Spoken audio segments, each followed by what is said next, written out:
Welcome, everyone, to University of Puget Sound here in beautiful, sunny Tacoma, Washington. Garrett Von Dane with you live for Goldpanners Baseball. It's the final game of this road trip.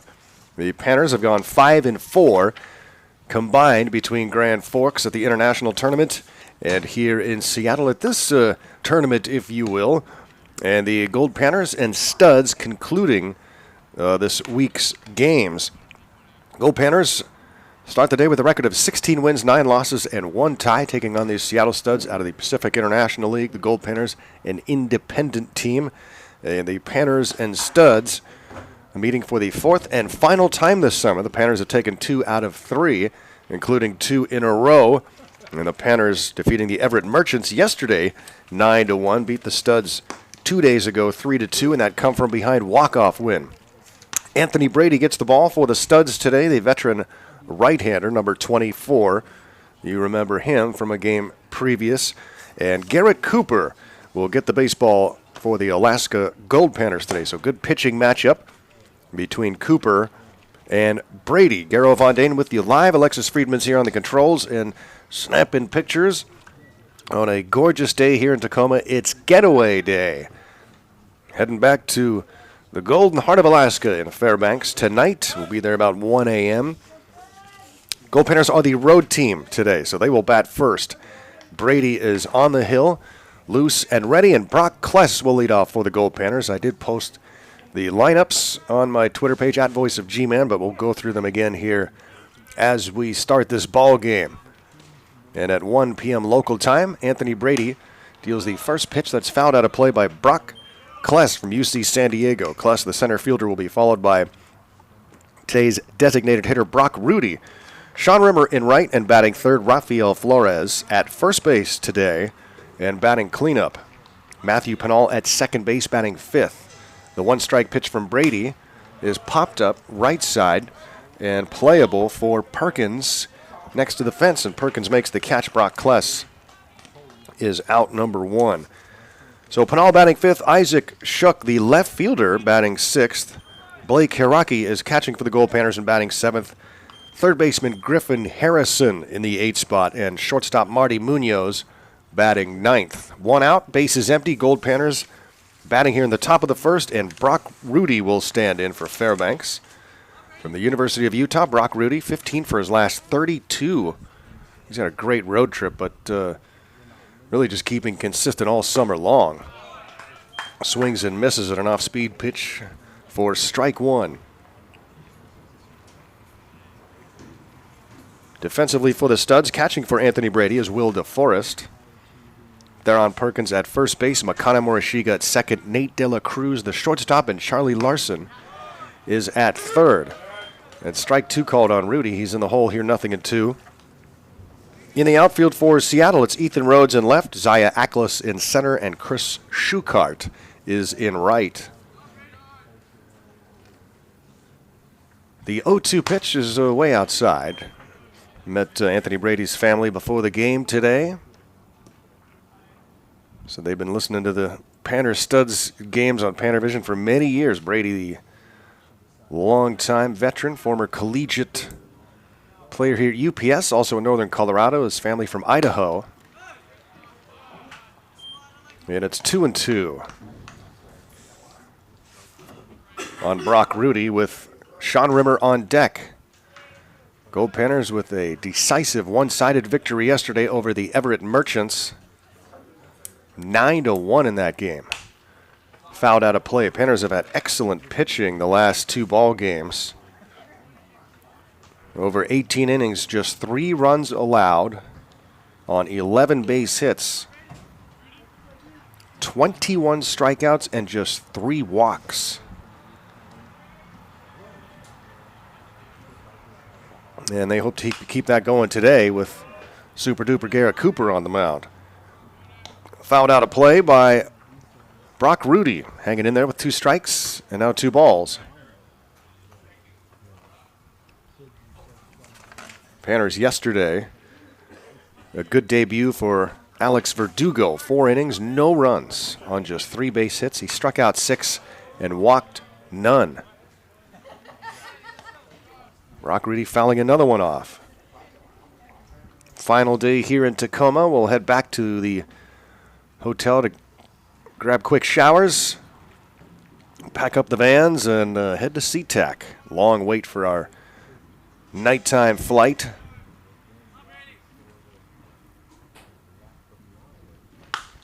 And Rudy hits this one high into shallow right field and a late break on it, but still able to recover and make the catch. There's the right fielder, Schukart. 2 up and 2 down along at bat for Brock. Rudy comes to an end with a fly ball to right, and now Sean Rimmer, Goldpanner right fielder, formerly of Yavapai, now heading to University of Hawaii. Goldpanners with 2 outs and the bases empty here in the top of the first inning. The Studs are the home team today. And the first pitch to Rimmer is in for a strike. Rimmer had the day off yesterday after going 1 for 4 against the Studs in that 3-2 victory. Panner heroics in the 9th inning after trailing 2-1. Rimmer grounds this one to third. Up and throwing is Larson in time, and a 1-2-3 inning for Anthony Brady will go to the bottom of the first. Studs coming to bat.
Goldpanners baseball here on Panner Vision for your viewing pleasure. You can tune in, turn on, and pan out all summer long with Goldpanners baseball. Garrett Von Dane live here at UPS Field in gorgeous Tacoma, Alaska. And the first pitch from Garrett Cooper is popped up high, and underneath it is the second baseman, Caleb Milliken, to make the catch. That is not how we had the lineup. So Caleb Milliken is at second base, not Matthew Pinal. So change that. Garrett Cooper. So if the batting order remains the same for the Goldpanners, Milliken would be in Pinal's 5 spot. Swing and a miss. Well, Morishige retired on 1 pitch with a pop-up to second. And Ethan Rhodes now batting against Garrett Cooper from Fresno Pacific University. Cooper deals a strike. It's 1-2. Garrett throws strikes, gets in front of hitters. He's been very effective this summer from the mound. 25 1/3 on the year, just 4 runs on 23 hits. Over those 25 and a third, 27 strikeouts, 6 walks. And here's the 2-2 to Rhodes. Inside for a ball, 3 balls and 2 strikes.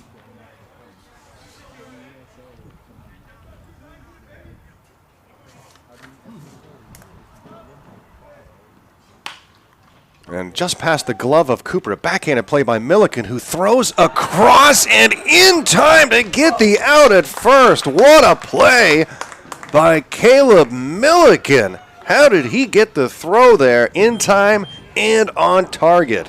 What a play by the Goldpanners second baseman Milliken. Wow, Rhodes thrown out.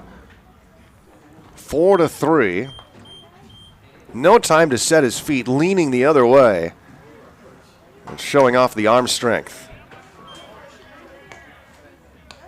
Here's Chris Schuchart with 2 outs, and the base is empty. He has made some plays this year, has he not? This whole infield.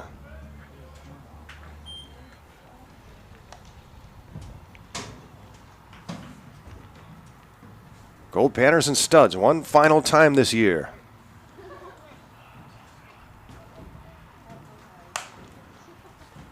Fouled off. The Goldpanners have now won 12 all-time against the studs. The studs have won 15.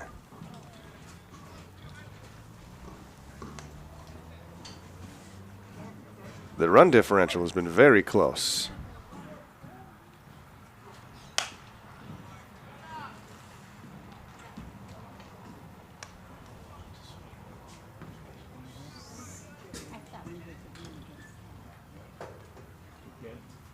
Six runs have separated these two teams in those 27 meetings. Swing and a miss. Schuchart strikes out, and Garrett Cooper deals a 1-2-3 first. We'll go to the top of the second inning. No score, Goldpanners and studs.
Rafael Flores will stand in for the Goldpanners as we start inning number 2 here at UPS Field, University of Puget Sound, a Division III program here in the Pacific Northwest, the Puget Sound Loggers. Nice natural surface, thick grass, a lot of infield hits in this tournament down here. Flores grounds one to short. He's thrown out by Nate De La Cruz. 4 up and 4 down for starting pitcher and veteran Anthony Brady. Met Ethan Remmer's grandfather between innings. They made the trip up north from California yesterday and walked in right before Ethan took the mound. Got to see Remmers, got to watch their grandson throw 2 scoreless, hitless innings with 4 strikeouts and no walks and get the win. This one is popped up left side by Milliken, for out number 2. What a play by Caleb in the bottom of the first inning. Sensational play, going to his right from his spot at second base and having to throw off balance, leaning the other way. No time to set his feet, on the money to get the out at first base.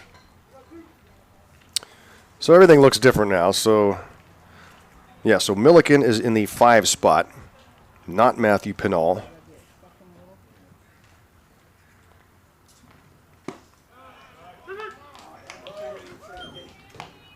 And here's Isaac Shook. Isaac, the left fielder today. And Anthony Brady, the right-hander, with 2 outs and the bases empty.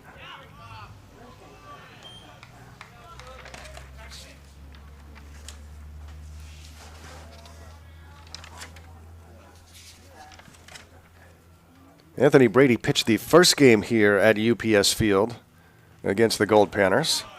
Deals a strike there. It's 1-2 on Shook. He went 6 innings, giving up 2 runs on 6 hits. He struck out 7 and walked just 1. Panners won that game 7-3, scoring 5 runs over the last 3 innings. Shook strikes out in a 1-2-3 second, 6 up and 6 down for Anthony Brady. Goldpanners and Studs 0-0 headed to the bottom of the second.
Nine up and 9 down in the game so far. We go to the bottom of the second inning. Garrett Cooper will work to the 4, 5, and 6 spots in the Studs batting order. Nate De La Cruz, Will DeForest, and Charlie Larson. And De La Cruz fouls this one back to the netting, 0-1.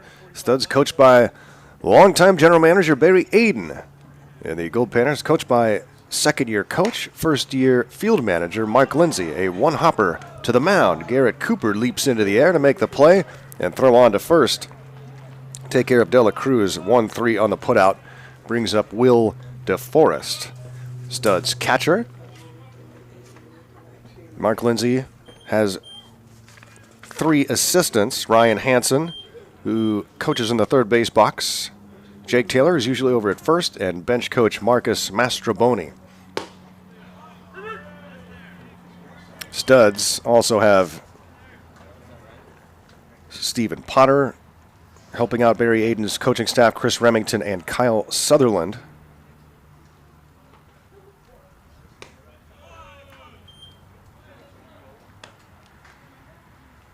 Cooper starts with 2 strikes on Will DeForest. Will batting .333 on this season so far. Studs falling to Everett yesterday. Called out on strikes is DeForest. Second strikeout for Garrett Cooper. Brings up Charlie Larson with 2 away and the base is empty. Yeah, Everett losing to the Goldpanners in the morning game and then got the win over Seattle 6-4. PIL is up for grabs this year with the Blackfins, Merchants, and Studs all hanging around each other. The Honkers involved. And the Dub C Fish Sticks, I think, were percentage-wise in first place, last I checked, but had fewer games.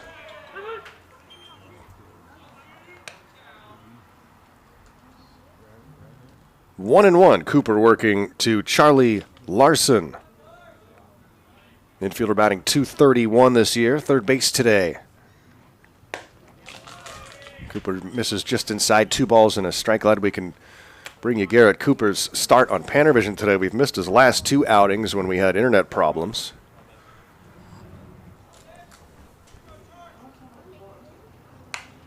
And this one is popped up. Cooper waved off by catcher Hiraki, who makes the catch. And 6 up and 6 down for Garrett Cooper. We'll head to the third, scoreless here in Tacoma.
We start the third inning from University of Puget Sound here in gorgeous Tacoma, Washington. Garrett Von Dane one more time here from the Pacific Northwest before we fly back to Fairbanks.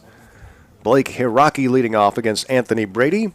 6 up and 6 down for the veteran right-hander, Idaho native. Highly recruited out of high school with a live arm, some injury problems.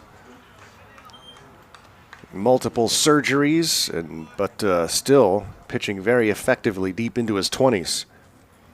Hiraki, a 1-1 count, Goldpanner catcher from Hawaii. There's going to be a rich collection of Goldpanners on that Rainbow Warriors, well, just the Warriors now team. That'll make assistant coach Dave Nakama very happy. They're coaching under Rich Hill. Dave Nakama, Goldpanner head coach back in 2016. That one's in the dirt and kicks away from Will DeForest. Blake Hiraki with a 2-ball, 2-strike count. Goldpanners took the trip to the Mariner game last night. What a game it was. A very short game. Less than 2.5 hours. Pitchers duel, a 2-1 final. The Mariners won, a huge Blue Jays contingent there. They booed when the Mariners won the game. There's so many Blue Jay fans. Strike 3 called. Hiraki is the second strikeout victim for Anthony Brady. Brings up Griffin Harrison, Goldpanner third baseman.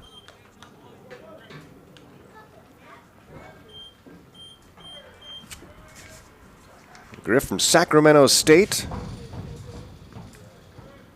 And he's 6'1" right-handed hitting freshman against Anthony Brady. 1 out, nobody on. No base runners in the game so far. This is the top of the 3rd inning.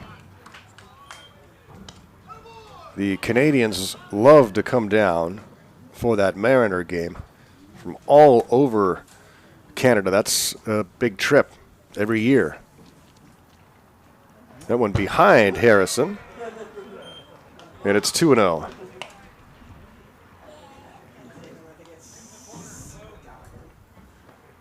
A little slip there. Harrison the batter, Marty Munoz on deck.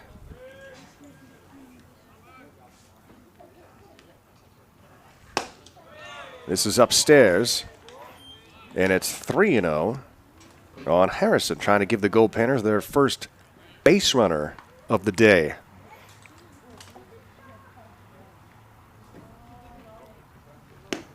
And there's a strike, 3-1. Pretty cool, that stadium, though, where the Mariners play. Still looks good after all these years. Off the fist into center field, a base hit for Harrison.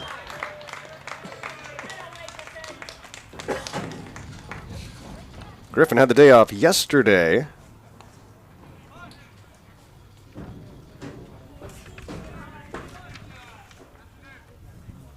Or no, he played yesterday, and that 9-1 win went 1 for 3. Was a huge 2-run single in the 6th inning. It came with 2 outs. That was 2 days ago he had the game off against the Studs.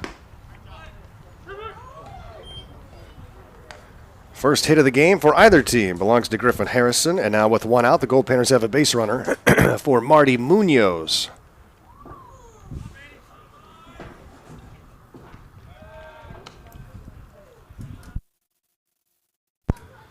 Tacoma's been very good to us. It's been a fun trip.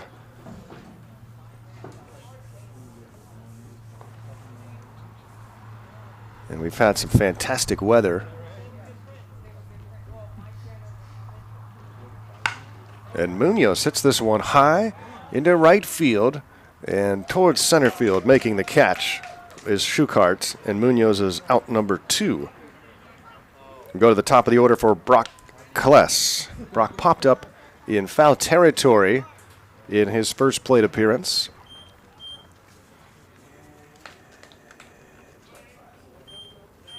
Sophomore at UC San Diego, 6'2", 210, facing Anthony Brady.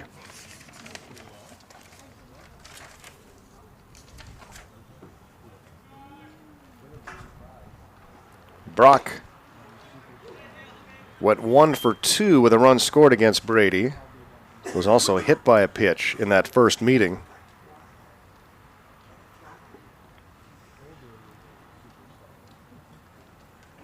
Went 2 for 4 in that game.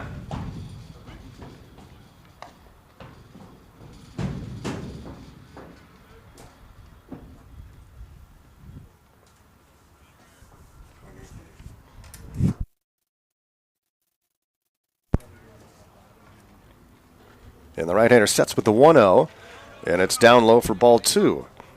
Brady falling behind some hitters here in the 3rd inning. He retired the first 7 batters he faced. Fell behind Harrison, who singled into center field. He took care of Munoz, but then a 2-0 start here to Brock Kless. Brock Rudy's on deck.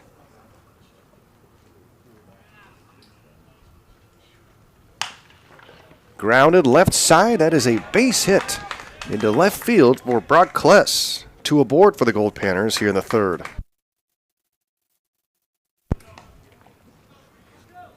Couple of singles here in the inning. And the Panners have something cooking. There are 2 outs, but Brock Rudy stands in.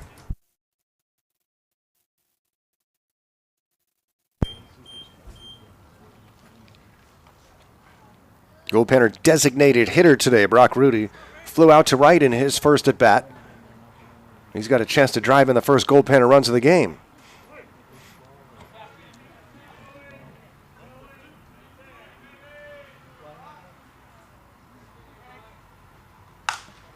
And he skies this one left side, foul territory. Will there be room to make a play? Slipping, but making the catch, reaching over the fence is Larson.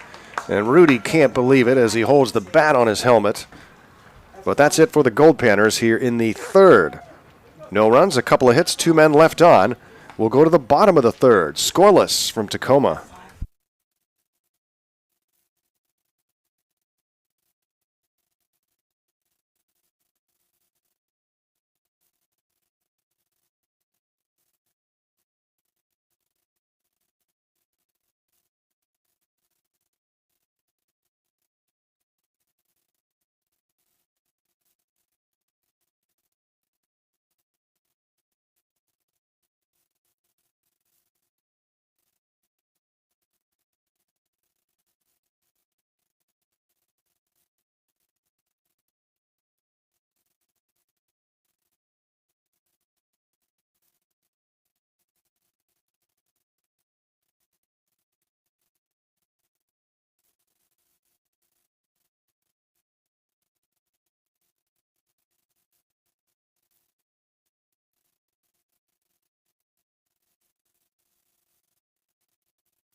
Garrett Von Dane here at UPS Field in Tacoma, Washington. A perfect day for baseball. Sunny skies, a few clouds, nice and warm.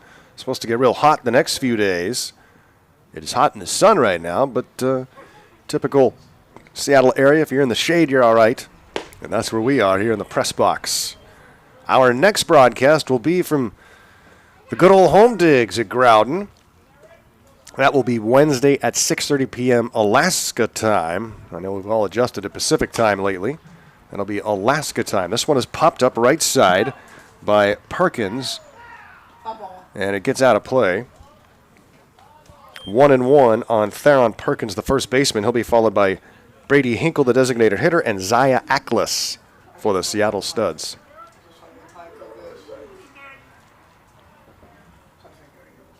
So Wednesday at 6:30 p.m. against the Inland Valley Pirates from Groudon Memorial Park. It's supposed to rain today in Fairbanks, so hopefully you all get that rain up there. Quite frankly, we hope it just rains from now until a few hours before game time on Wednesday. Liner to third. Harrison's got it in the glove. 7 straight retired to start the ball game for Garrett Cooper. Brings up Brady Hinkle for the Seattle Studs. 1 out and the base is empty.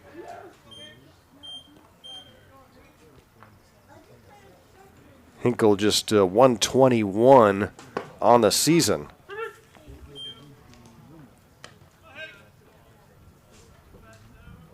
Head coach Barry Aiden in the third base box. Former draft pick of the St. Louis Cardinals.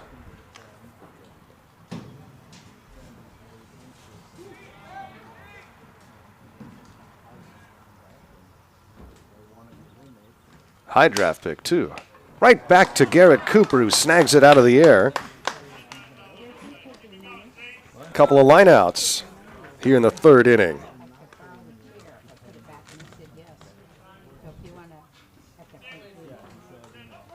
Zaya Ackles in center field today for the Seattle Studs.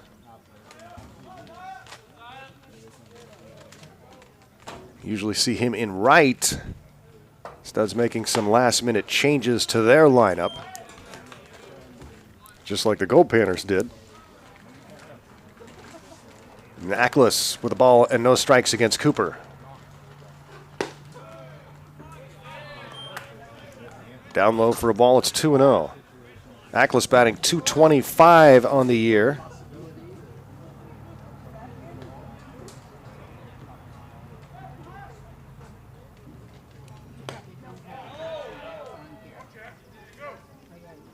On appeal, they say he did not go. And the Panners can't believe it. He went.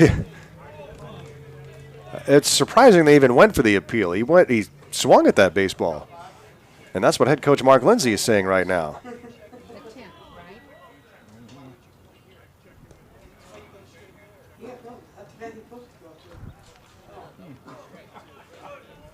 Wow.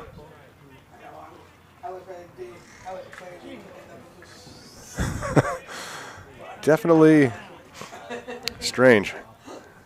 So instead it's 3-0. And there's a strike. We're going to get that call. But it was there.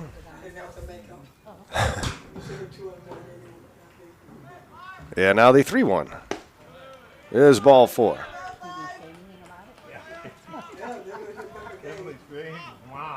First base runner for the Studs. As Cooper walks Ackles in the 9 spot, and we go to the top of the order for Makane Morishige.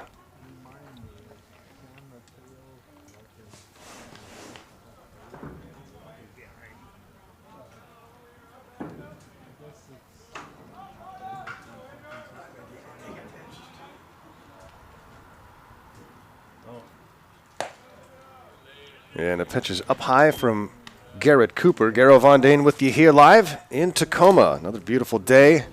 Glad to be here at the ball field. Last game for us for a little while on this Sunday afternoon. Throw to first, and they got him picked off. Cooper throws him out at first base.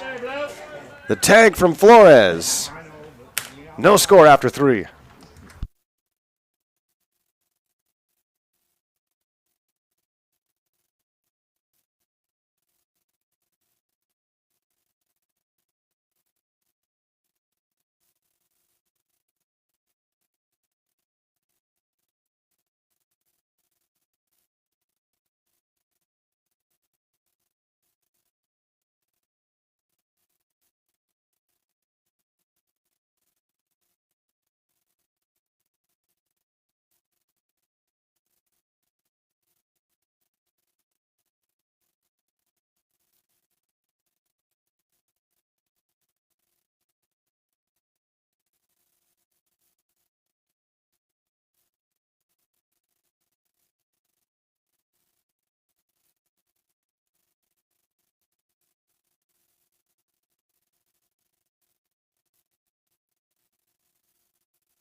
Anthony Brady out for his 4th inning of work. We're scoreless here in Tacoma, 0-0. Studs and Goldpanners, final meeting of the season. Panners have taken 2 in a row from Seattle, and 2 out of 3. In the 1-strike pitch to Sean Rimmer. Is there for a strike. It's 0-2. 2 Goldpanner hits. They both came in the 3rd inning. At first and second with 2 outs. Brock Rudy popped up in foul territory, but a great catch reaching over the fence by third baseman Charlie Larson ended that threat. Rimmer holds off on a pitch away.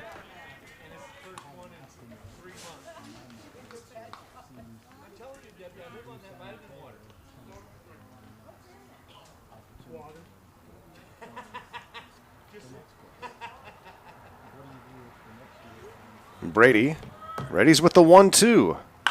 Oh, and that one was crushed, but well out in front of it was Rimmer.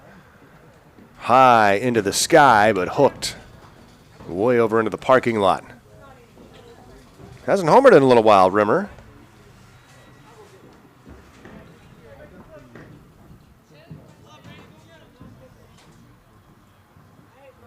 And he'll dig back in with the ball and 2 strikes, and the base is empty.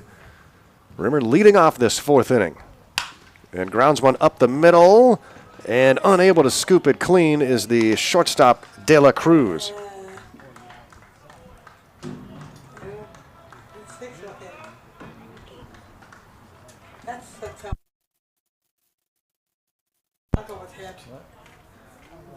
And Sean Rimmer reaches safely on a ruled base hit. So Rimmer has the 3rd hit of the game for the Goldpanners. And the leadoff man aboard for Rafael Flores. Flores grounded out to short in his first at bat. A lot of room over there on the left side of the infield with third baseman Larson guarding the line. De La Cruz very close to the second base bag.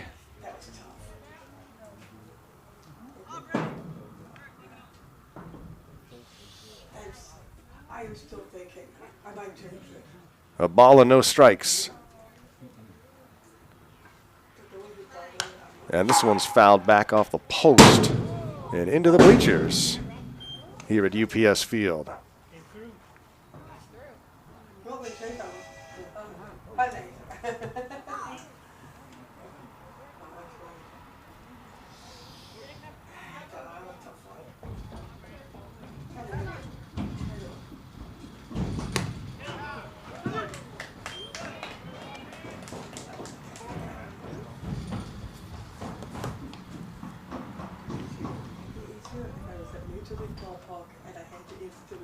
Sean Rimmer's at first base with nobody out here in the top of the 4th. And there goes Rimmer.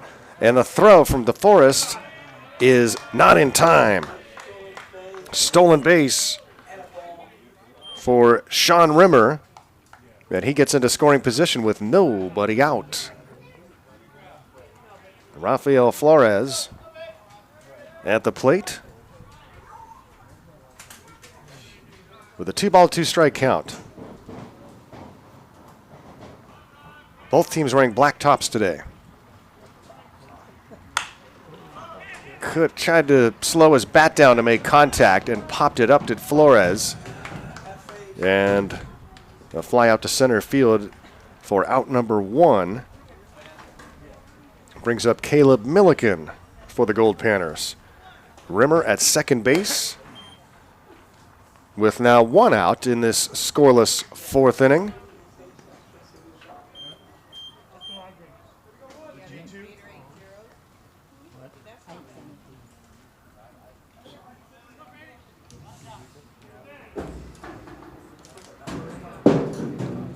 Beautiful afternoon for baseball here in Tacoma. Looking forward to getting back to Fairbanks. Seeing all of our friends. And I'm sure they're excited to welcome back the Goldpanners. We'll see you all on Wednesday at 6:30 p.m. at Groudon. And like I said, hope it rains from now until then. Get rid of some of those fires and smoke so we can have a beautiful second half of July.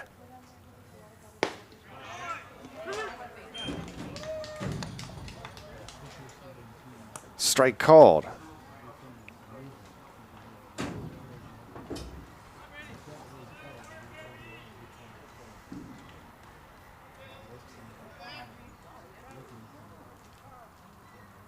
The 1-1 pitch from Brady is hit hard to right, but right there to make the catch is Schuchart, and the runner will head from second to third, so he dropped the baseball, but they said he held it long enough to make the catch.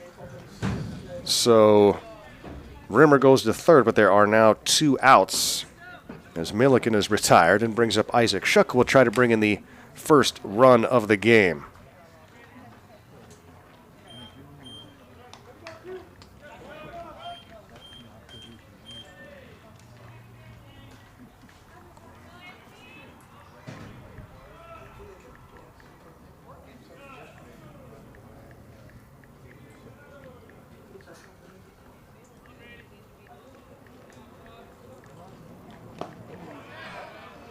in the dirt, stopped by DeForest.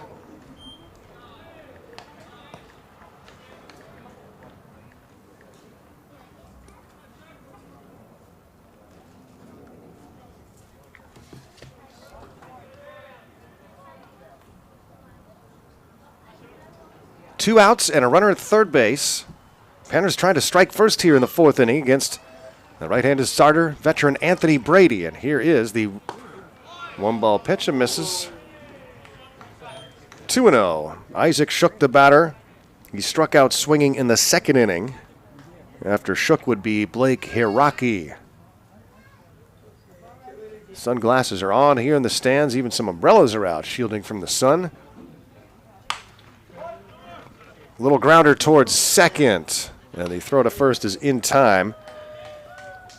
Panners had a runner at second with nobody out, but they do not score. No runs, one hit, one left on. Head to the bottom of the fourth. Still a 0-0 ball game.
Garrett Cooper back out on the mound. Fourth inning of work in this scoreless ball game. Zeros heading into the bottom of the fourth, and a grounder to third.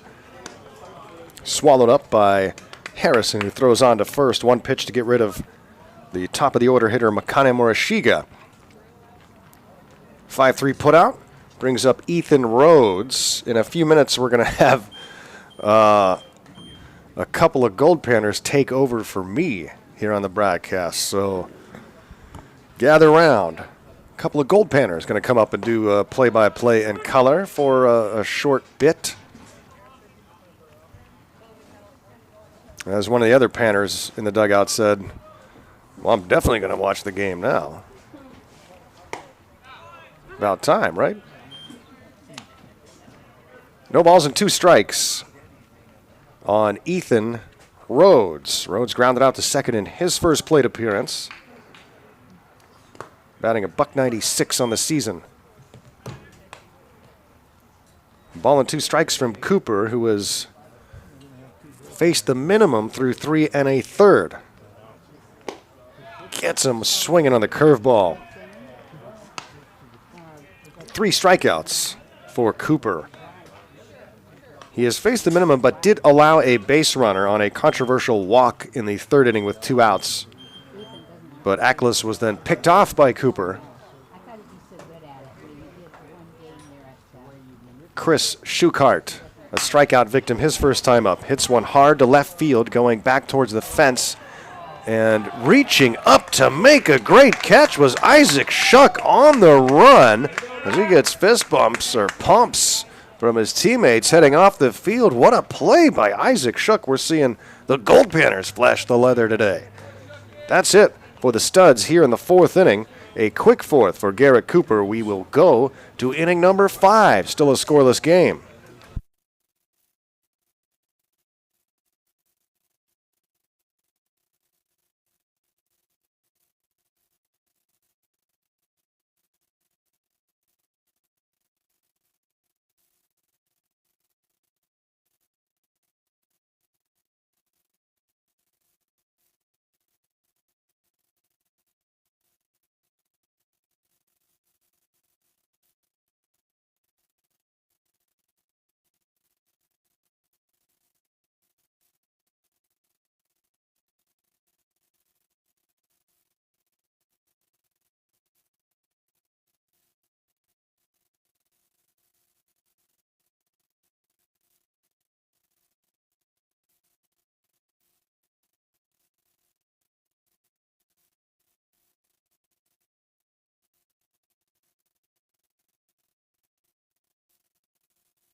Fast-moving ball game as we head to the 5th inning.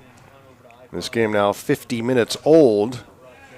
Panners perhaps inspired by that quick game last night they viewed. Mariners and Blue Jays in downtown Seattle. That was a super fast game. Blake Hiraki leading off. The top of the 5th in a scoreless game here. Goldpanners and Studs. Hiraki, Harrison, and Munoz. Goldpanners with 3 base hits in the game, but no runs. Had a runner at second base with nobody out in the 4th, but did not score. Some might wonder about a sacrifice there with no outs, but Rimmer stole second, and Flores had 2 strikes at that point. Never mind that the Panners rarely sacrifice as it is. But with 2 strikes, that possibility was remote at best. Here's the 1-2. And Hiraki fouls it out of play. Both pitchers have been very efficient today, especially Garrett Cooper. A very quick 4th inning and a great catch from Isaac Shook running out towards the left field fence.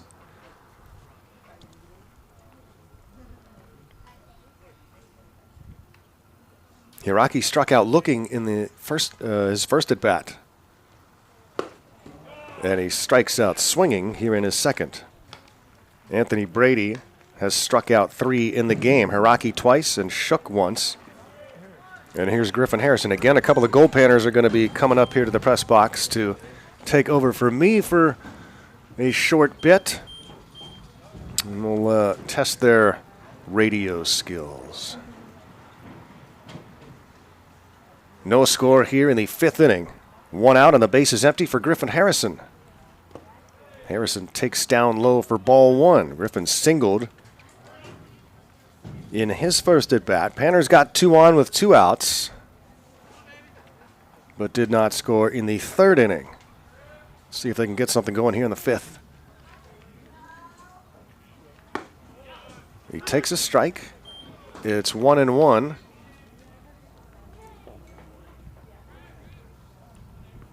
The Studs team is a lot younger at the positions this year than normal, but still have a bunch of veteran arms.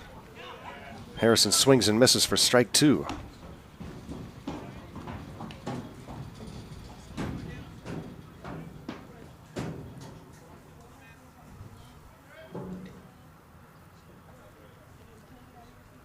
The 1-2 pitch checked his swing, and I think it hit the end of the bat. So was that a ball or a foul? I couldn't tell. I thought it hit the ground. Foul? I thought it was a foul ball because I thought the ball hit the ground. But he's saying 1 and 2. Yeah, it's 1 and 2. The umpire just put the fingers up, so that was a foul ball. Now it's 2 and 2. 2-2? Yeah. Thanks. I was off on 1, so 1 out, base is empty. And Griffin Harrison trying to give the Goldpanners a base runner here in the 5th. He'll be followed by Marty Munoz. And he's called out on strikes. That was a tough pitch coming inside across the corner. Would have been difficult to do anything that one. Just a good pitch from Anthony Brady. And he has got back-to-back strikeouts here in the 5th inning. Brings up Marty Munoz.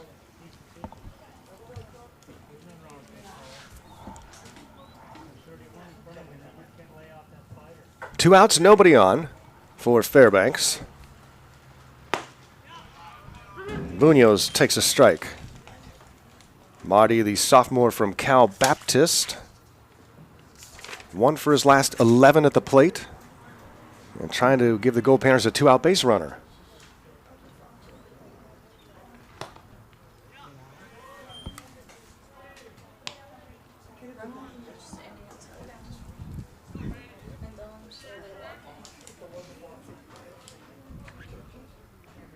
Marty Munoz against Anthony Brady.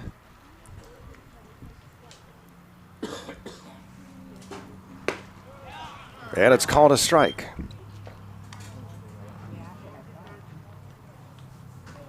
Brady has not walked anyone.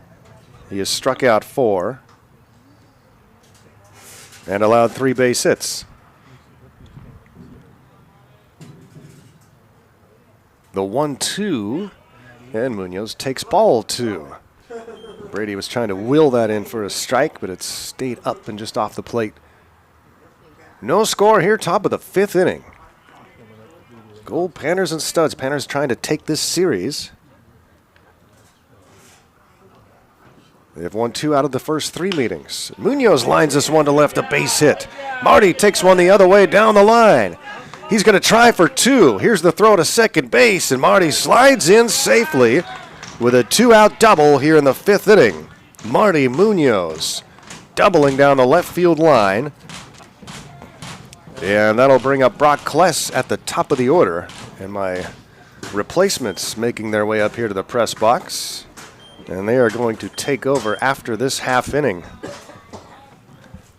Brock Kless will be the batter, with Munoz at second base now with 2 away. Can the Panners do some 2-out damage and get on the board, break the scoreless tie?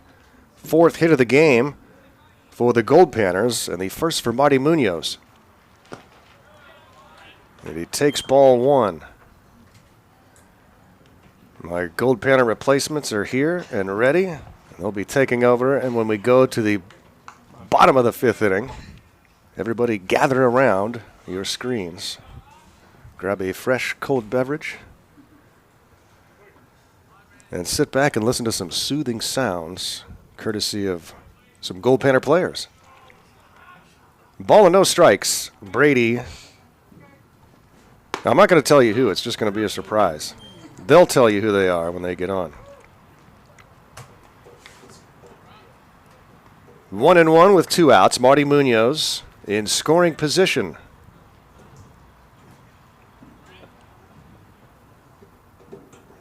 And Brady readies with the 1-1 offering and delivers. And it's off the plate for ball 2.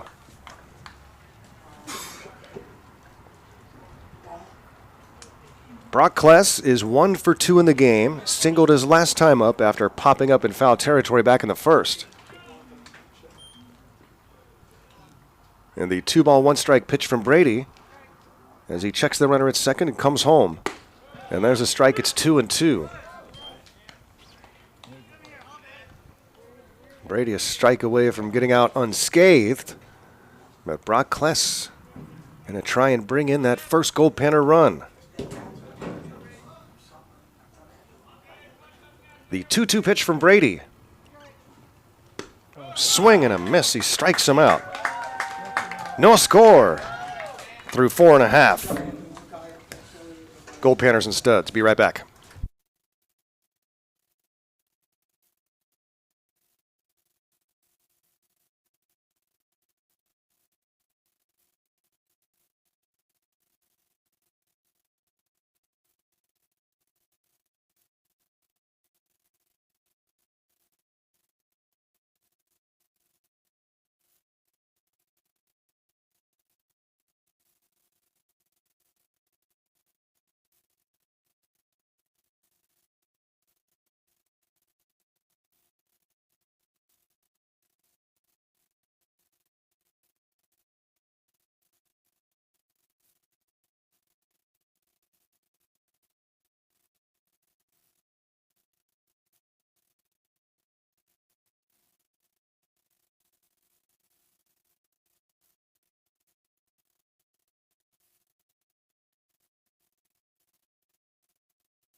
Hey, Goldpanner fans, we're back here. It's Dom Hughes and Ethan Rimmer here in Seattle, Washington.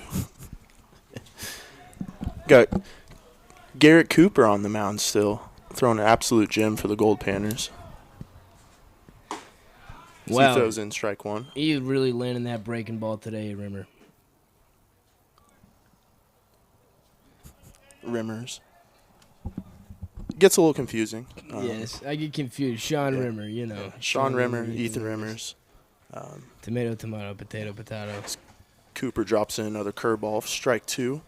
Yeah, I see Ian Torpy in the dugout over there. He finally put a pair of pants on. Dude's been wearing shorts every single game the whole week. There's strike three from Cooper. And I hear Ian Torpy, he rips a sea of pizza from the dugout. That's the Panners' trademark now for their strikeouts and home runs. They scream a sea of pizza every single time the Goldpanners do either one, strike an opponent out or hit a ball over the fence. It's number 19, Will DeForest. What a name. He attempts to bunt. First pitch from Cooper. No balls, one strike. Marcus Mastroboni with a good hop out of the dugout.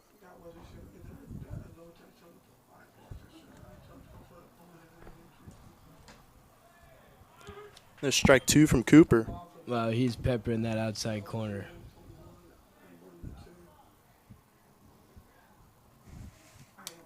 Now, Coop's hair, it's looking shiny today. He said he conditioned it 2 days ago at the Hotel Thea.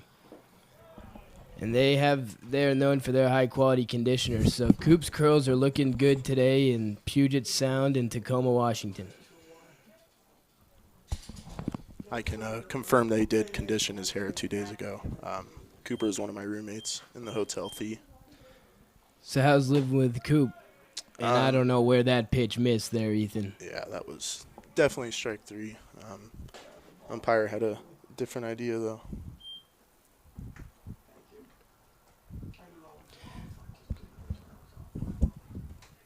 And here comes the 2-2. Grounded shortstop Marty Munoz. Munoz almost gets there. Sorry, I jumped in on your play-by-play. Right. No problem, dude. So how is living with Garrett Cooper? Super duper Garrett Cooper is what they call him. Super duper trooper, party pooper, Garrett Cooper. No He's way. not a party pooper, though. That's for sure. He's the life of the party. Never even heard that full name. Yeah, just came up with it. Can you say it again? Super duper trooper, party pooper, Garrett Cooper. Wow. If you're watching from home, you No. try saying that. Folks, that's just one incredible nickname. As Cooper drops in a curveball for a ball. Umpire's squeezing him.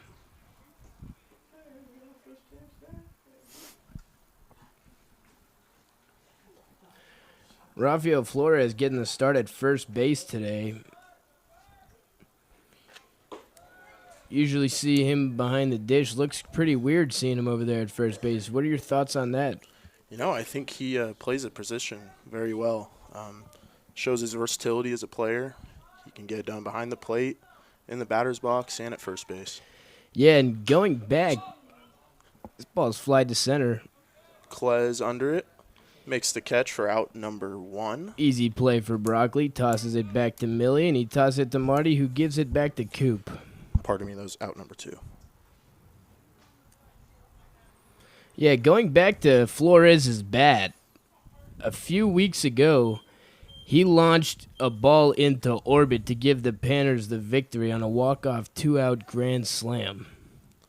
That was quite a time to be there. Now, that was one of the craziest games I've ever been to in my entire life. Or to even be a part of. It was just exhilarating. I stormed the field, and I think I blacked out before I even reached home plate.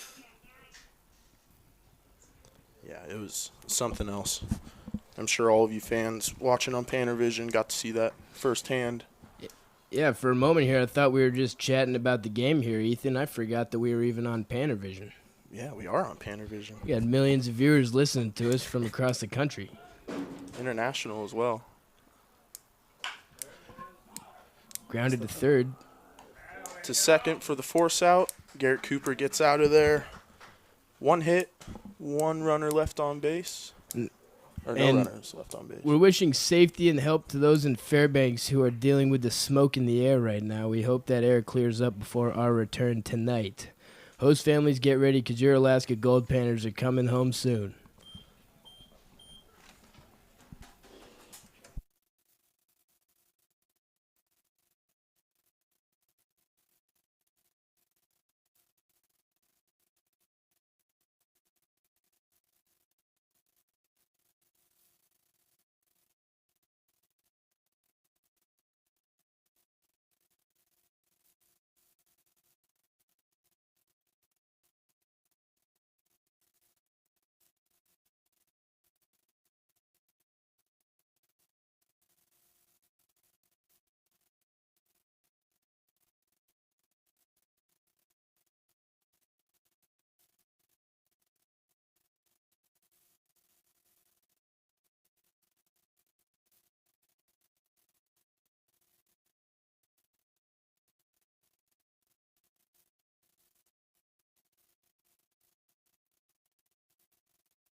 And we're back here in Puget Sound College. Brock Rudy strides to the plate, digs his back foot in, slides up, and taps his bat on his foot as he does every single at-bat for the entire summer.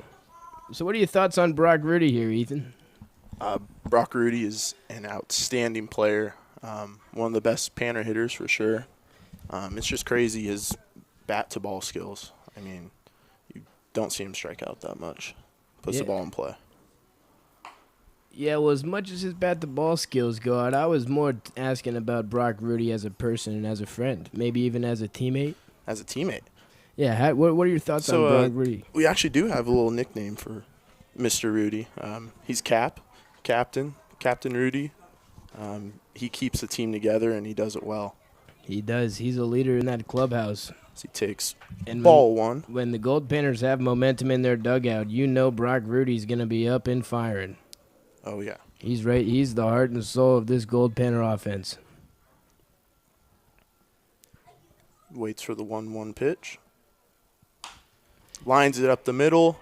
That's going to drop for a base hit. And that ball's laced into left center field, and it's bobbled by the left fielder, and he throws it into second. Brock almost took second, but he gets back to first just in time. It's just another example. Barrel to ball skills. I mean, he didn't hit that the hardest, but it got through, dropped in there. We love to see it. That brings up number 22, Sean Rimmer.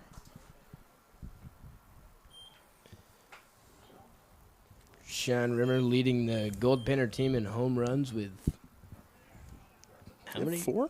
3 or 4? 3 or 4? I think 4. Rafa might be up there too now. Yeah. Oh, shoot. 2 in one game. Rafa did have that multi-home run game. So Rimmer skies this one, shallow center field. Center fielder coming in, makes the catch. Rudy was too far off. Oh! Mayhem on the field. Got hats, glasses everywhere. Everybody out of position. Center fielder can't find his hat. I don't even think he knows what his last name is, folks. He got banged up on that play with that collision. Almost got the double play after catching the ball somehow. Panners get away with one there. That could have been a potential double play. Luckily, they threw it away. Now here's the ever so dangerous Rafael Flores. That slider on the outside corner. Sorry, Ethan. That's all right, man. No big deal, Don. I think we just don't even worry about who's the color commentator and who's the play-by-play, and we just speak whenever. Oh, yeah. I'm good with that. Pickoff move to first base. Rudy back in safely. Because quite frankly, I don't even know what the roles of the color commentator and play-by-play announcer even are. Yeah, I'm obviously play-by-play, but Yeah. you know what I mean. I actually do have a little play-by-play experience at my junior college. You do? At Folsom Lake College. Freshman year, I gray-shirted. So I was not on the roster. I got to travel with the team. I set up the live stream, got a headset and mic just like I do now. Just Wow. take me back to the JUCO days. I love it. I didn't know I was heading up to the press box with a seasoned vet. Well, got a lot to learn from. And that slider, man, he is just controlling that pitch today. He's been very slider dominant in this outing. Not too many fastballs. Much like the Seattle Mariners game that we caught last night, this is quite the pitcher's duel today. Flores fouls it off down the third base line. And going for the foul ball is number 20, the longest hair in the Northwest League. Northwest, right? Pacific Northwest. The Pacific Northwest League. Not sure if that's the name of the league or not, but we're just going to go with it. As Flores digs in, 2-2 count. Ground ball up the middle. Second baseman, double play. Wow, that ball was really hit hard. I'm not sure how the second baseman sat down on that hop. I thought that ball was going to eat him up. Nothing going here in the bottom of the fifth as we head to the top of the sixth. Your score is 0-0. It's bottom six now. Oh, shoot, the scoreboard. We'll catch you in the bottom of the sixth.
Hello, fans. Dom Hughes and Ethan Rimmer back here at Puget Sound Stadium, Lager Field. Got Garrett Cooper still on the mound as he fires in a strike foul ball off the foot. He's been throwing very well today. Yeah, Coop has really found his groove against this dangerous stud offense. Not as dangerous as the Goldpanner offense, though.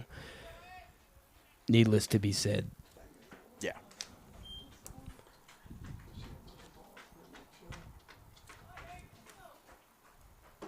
As Cooper fires in strike two, makes it a 1-2 count. Not sure if you could see the arm side run on that fastball there, fans, but that was wicked. Yeah, Coop does a great job mixing his pitches up. Lots of arm side run. And he drops in a curveball right there. Wow. Beautiful That thing- pitch. Strike three. That fell off the table That, right there. that was dancing. One out for the Goldpanners. That brings up number 5. Number 5. Now the Goldpanners and number 5 go Back to last week in Canada, he was playing right field while the Goldpanners were in the bleachers. And boy, oh boy, did the Goldpanners let number 5 hear it that night. Man, he was just a wreck. After the game we saw him, we had to apologize because we felt guilty. The young man didn't deserve it, quite honestly. Good to see he's still playing the game, playing hard. Cooper fires in a fastball. Looked to be a strike. Called the ball as Cooper was asking where that missed. Yeah, that pitch looked good to me, Ethan. 1-1 count. Curveball a little too high. Makes it 2-1 count. The wind is starting to pick up here, Puget Sound. Dom, I heard you actually got to take a little walk around campus and look at some of the buildings around campus. How was that? Yeah, I did. I took the time to go for a little stroll around campus to check out the buildings and the trees, see what the average Puget Sound college student would do. And it's a beautiful campus. This ball flied to right field. Rimmer under it. Makes the catch for out number 2. But yeah, it was a great campus. You know, I got to see a lot of things. It was a good stroll, good place to go. Love it. Yeah, it's a beautiful area up here, just outside of Seattle. The Panners have been loving it up here.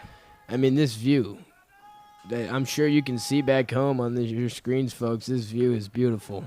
You got the trees in right field and the rec center in left.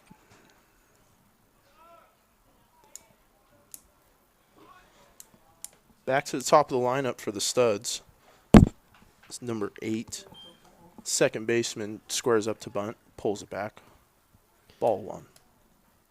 Now, you said earlier you were roommates with Garrett Cooper. Correct. Who are your other 2 roommates? Well, I had Caleb Millikins. That one's lined into left and caught for out number 3. Isaac Shuck. Oh, he drops it. Oh, no, he picks it back up. That ball was confirmed in out number 3. Alrighty, I think that's end of our time here for Panner Vision. This is Ethan Remmers signing off with the one and only Dominic Hughes. Thank you guys for listening. We'll catch you on the Thanks, field. and go Panners. Panner up.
And Garrett Von Dane back with you here from UPS Field in Tacoma, Washington, where the Goldpanners and Studs are deadlocked at 0 as we head to inning number 7. A scoreless game through 6. Anthony Brady and Garrett Cooper, both starting pitchers, remain in the game and putting up zeros. Garrett Cooper just 1 base hit allowed. Brady has given up 5. And the Goldpanners look to Caleb Milliken to get something started here in the 7th inning. My thanks to Ethan Remmers and Dominic Hughes taking over on the broadcast. And we'll have to do something like that again. Grounded right side and fielded there by Perkins, who steps on the bag 3 unassisted to take care of Milliken, who's 0 for 3 in the game, and brings up Isaac Shook, who's 0 for 2. I was not able to listen, but I cannot wait to later. I was able to catch the last few minutes of Dom and Ethan. Apparently, Ethan did play-by-play at his JUCO, so not his first time. Maybe he told you that on the air. And I kind of wanted to let them keep going because Dom was setting up for some more stories, but we'll have to do that another time when we get back to Groudon. And I don't know if the YouTube chat's on or not, but if it is or when it is, maybe send us your ideas for who you'd like to hear from up here in the press box. A lot of them are just a little shy. We've been trying to get more of the guys up here. Dom, one of the least shy players on the team, so we were able to coax him up. And Ethan is down for anything. Strike called. And it's 1-1 on Isaac Shook for the Goldpanners. The junior from Francis Marion against the former collegian Anthony Brady, absolutely smoked, but right into the glove of third baseman Charlie Larson. Right at him. Tough luck for Shook. Panners have had a few hard lineouts today that went right to fielders. And they do have 5 hits, including a double.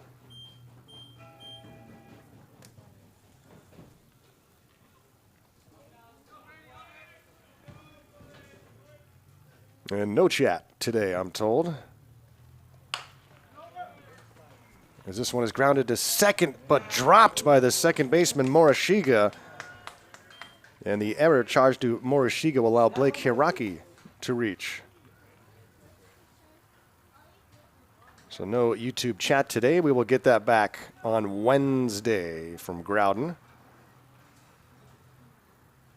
Can't wait to see you all back in Fairbanks. And again, hoping for some rain there.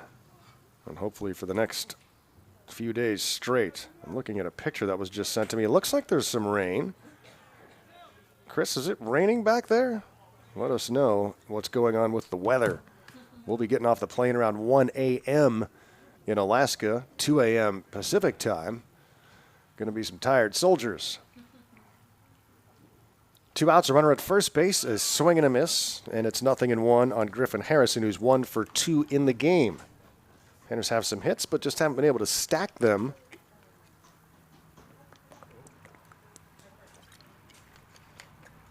Anthony Brady pitched 6 innings in the first meeting with the Goldpanners. This one is popped up right side, foul territory. It's going to get out of play.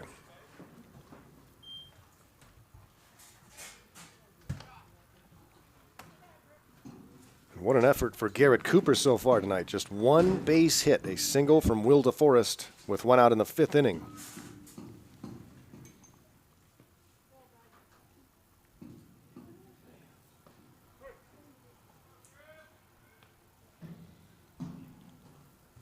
The 0-2 pitch to Harrison. Checked his swing, and Brady thought he had a called strike 3. And was headed towards the dugout, but he'll have to deal another pitch. 1-2.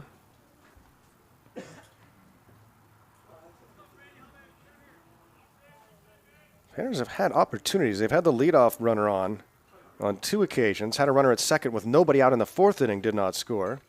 And a double play spoiling things in the 6th. And Harrison strikes out swinging. Brady has pitched 7 scoreless here from Tacoma. We're at the stretch, 0-0 ball game.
Head to the bottom of the 7th inning here from Tacoma, Washington, UPS Field. Garrett Von Dane here on Panavision, Goldpanners Baseball against the Seattle Studs. Final game of this road trip. It's been a good one. Pitcher's duel between Anthony Brady and Garrett Cooper, but now Garrett Cooper makes way for reliever Andrew Trotman, the Fairbanks native, number 44. Andrew Trotman, right-hander, gets a swing and a miss from Ethan Rhodes. It's Rhodes, Schuchart, and Nate De La Cruz, 2, 3, and 4 spots in the Studs batting order. How about the work by Panther pitchers over these last 3 games? Over the last 24 innings, Gold Panther pitchers have allowed 3 runs on 12 hits. 3 runs, 12 hits in 24 innings. Swing and a miss. A strikeout of Ethan Rhodes. Garrett Cooper, 6 innings, no runs on just 1 base hit. He struck out 5 and walked 1. 1 out, bases empty for Chris Schuchart, who's 0 for 2 in the game. Chris, one of the top hitters in the league here in the PIL.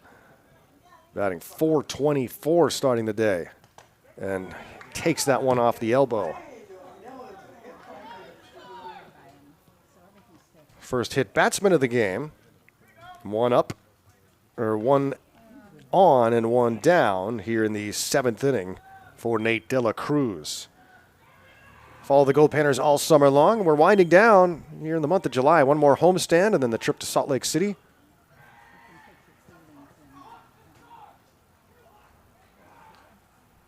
I don't know what the holdup is right now. Pardon me. You can follow us right here on Panavision. Click the subscribe button if you haven't done so already on the YouTube page. It's right there in front of you. Clicky, clicky. And follow us on Twitter at Real Goldpanners. You can follow me on Twitter at Voice of G-Man. I always try to get out the broadcast link and starting lineups and other tidbits and whatnots. And follow the Goldpanners on Facebook and Instagram, where Alexis Friedman is posting up all those awesome pictures. It takes between 400 and 600 a day of these Goldpanners. And puts them up on the Facebook and Instagram pages, and then TikTok will be rolling again, certainly in Fairbanks, for all you TikTok fans. And this one is popped up right side, foul territory, but running out of room is Flores. 1 out and a runner at first base and a 1-ball, 2-strike count on Nate De La Cruz, who's 0 for 2 in the game, with Will DeForest to follow. If you joined us just recently here, you missed out on Gold Panther players Dominic Hughes and Ethan Remmers taking over for me for about 15, 20 minutes on the broadcast. I look forward to listening to that later. And you can always go back after the game is over and catch any broadcast. Swing and a miss. Trotman strikes out De La Cruz and brings up Will DeForest, who's 1 for 2 in the game. The Studs catcher owns the only base hit for the Studs today. This is a Seattle team that bats .280 on the year. So they're a good hitting team. Panthers around the .290 mark, averaging 6.5 runs per game. None today, though. 0-0 game here in the bottom of the 7th. Panthers trailed the Studs 2-1 in the 9th inning with 2 outs and 2 strikes. And this was a couple of days ago. And on an 0-2 pitch, Caleb Milliken singled in pinch runner Alex Garcia, who ran for Cole Alexander, who singled. The Panthers were down their last strike before Milliken's base hit tied the game, and then Tate Shamau with a single to right, winning it in walk-off fashion, and the Gold Panthers stormed the field with the win over the Studs 3-2. Looks like we're headed for another close finish today. Strike called from Andrew Trotman.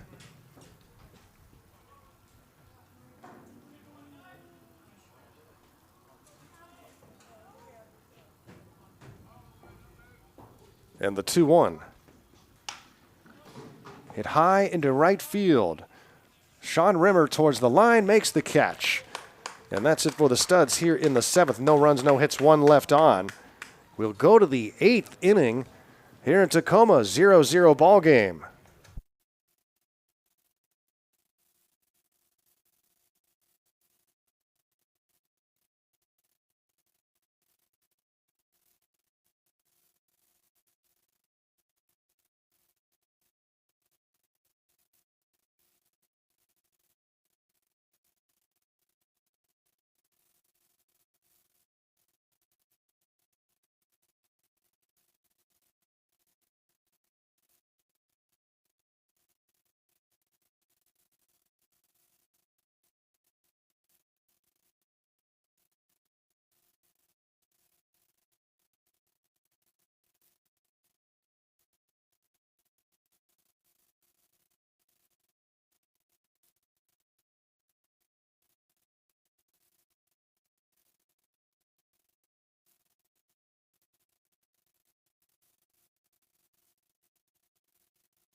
Head to the 8th inning here from UPS Field in Tacoma. Garrett Von Dane live.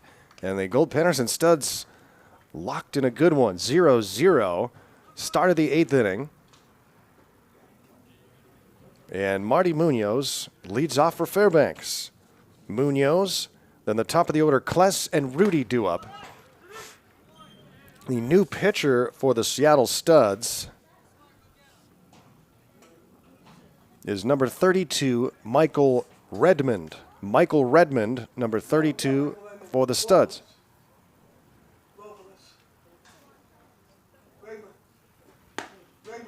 Swing and a miss.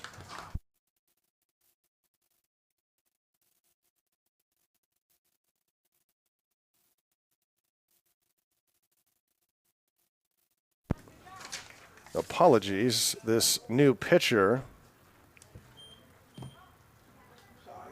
is Ray Robles. So Ray Robles, wearing number 32 on the lineup card, 32 on the roster, was Michael Redmond. So this is Ray Robles for the Seattle Studs.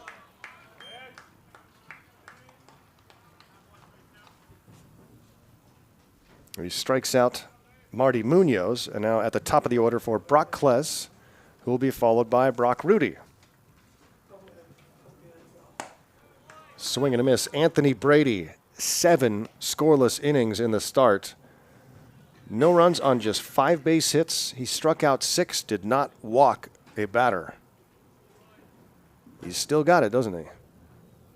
This is not an easy Panner batting order to work your way through, and he did not allow a run, something not many have done this year.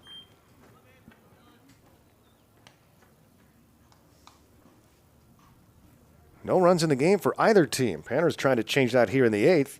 Brock Kless is 1 for 3 today and now facing Ray Robles.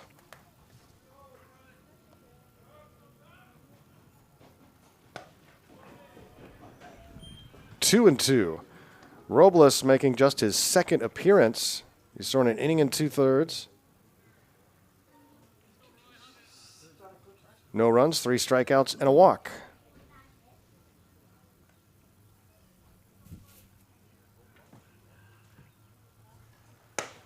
And he deals high and away. It's 3-2 now on Kless. So the starting pitcher is Brady, 7 innings, no runs on 5 hits. Garrett Cooper, 6 innings, no runs on just 1 base hit.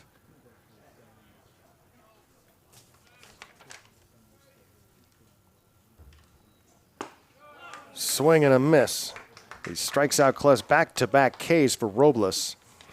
And that'll bring up Brock Rudy, who's not very easy to strike out. Brock 1 for 3 in the game. Garrett Cooper now 31 1/3 innings this season and just 4 runs allowed.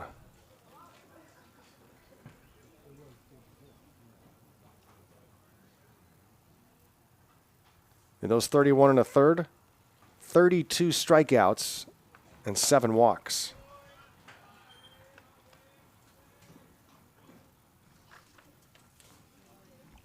The same Garrett Cooper that was primarily a hitter for the Goldpanners last year and the 2nd best hitter on the team, arguably.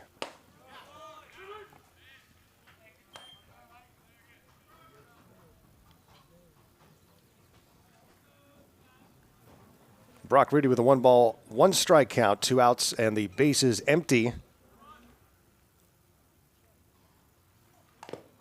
Check swing, and did it get the bat or Rudy? Looks like it got the bat.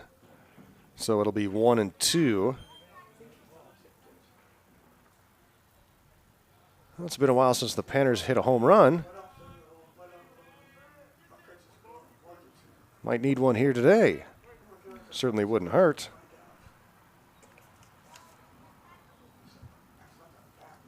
The 1-2 to Rudy, and he grounds one to short. Fielded cleanly in the throw from De La Cruz will get him by a step. A 1-2-3 inning for Robles. Zeros after 7.5.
Andrew Trotman back out for his 2nd inning of work for the Goldpanners in relief of Garrett Cooper, who went 6 scoreless.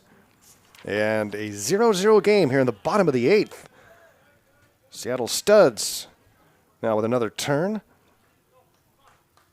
Charlie Larson, the third baseman, followed by Theron Perkins and Brady Hinkle. 6, 7, and 8 spots in the Studs batting order. Just one Studs base hit today. That was a single by Will DeForest off of Garrett Cooper with 1 out in the 5th inning. Garrett faced 1 more than the minimum through 6.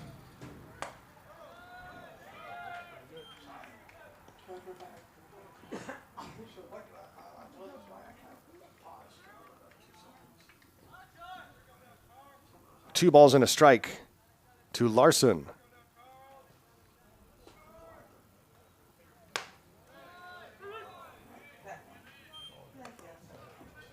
Called a strike 2-2. Trotman faced 4 batters in the 7th, struck out 2 of them, hit 1 batter, and got DeForest to fly out to right to end the inning. Now facing Larson, who's 0 for 2 today. Swings and misses for strike 3. Third strikeout for Trotman in 5 batters faced. He's gotten them all swinging, too. Brings up Theron Perkins.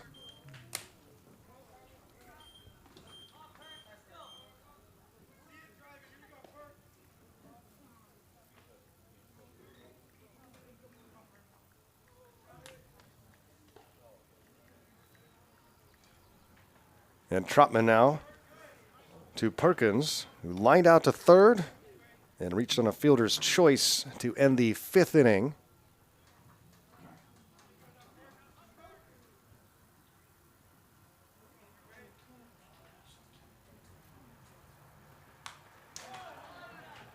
And that one's fouled back to the netting.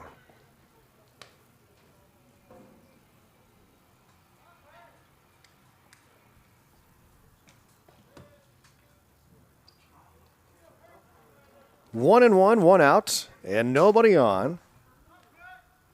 In a fast-moving game here from Tacoma.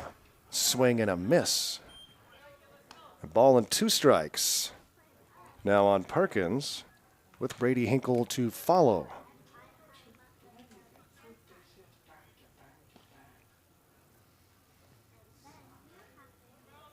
Perkins, a .231 hitter on the year. And Trotman strikes him out, another one swinging. Trotman befuddling Studs hitters here in the 7th and 8th innings. He has struck out 4 of the first 6 batters he's faced. He has not allowed a base hit. And now we'll go up against Brady Hinkle, who's 0 for 2. With a line out to the mound and a strikeout. And he fouls this one off. Enjoyable ball game here in Tacoma. It's been refreshing these last few games. Some good pitching. And the catcher Hiraki shaken up on that last pitch. So Marcus Mastroboni comes out to speak to his backstop. And everyone will take a pause and let Blake shake this one off. Mid-season arrival. To add catching reinforcements for the Goldpanners, Blake Hiraki.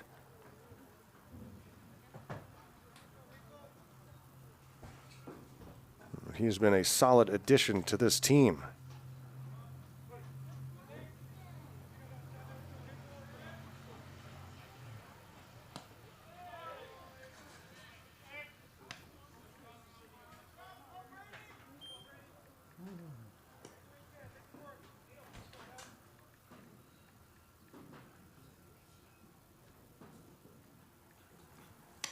Swing and a miss.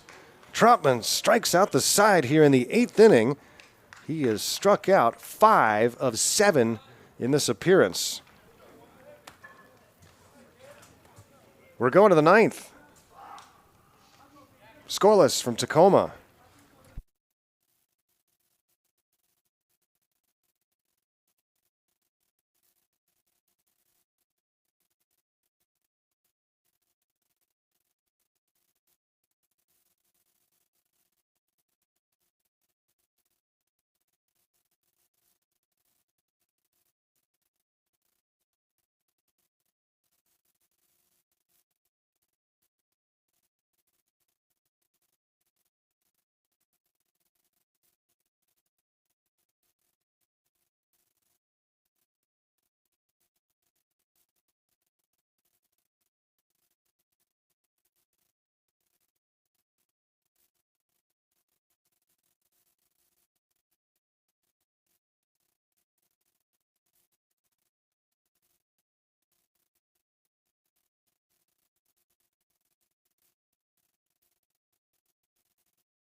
Our final day here in Tacoma, Washington, and it's been a good ball game. Goldpanners and Seattle Studs, final time they will meet this year. Panners have taken 2 out of 3, including 2 in a row in the series. It's a tough place to win. The Panners have won both meetings here and are trying to go 3 for 3 at UPS Field. Sean Rimmer trying to get something started here for the Goldpanners against Ryan Robles. Second inning of work for Robles, who went 1-2-3 in the 8th inning with a couple of strikeouts. Sean Rimmer is 1 for 3 tonight. It'll be Rimmer, Flores, and Milliken due up.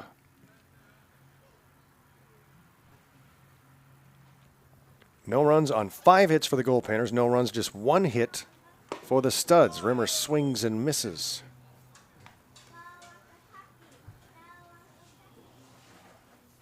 The Studs have not had a base runner reach second.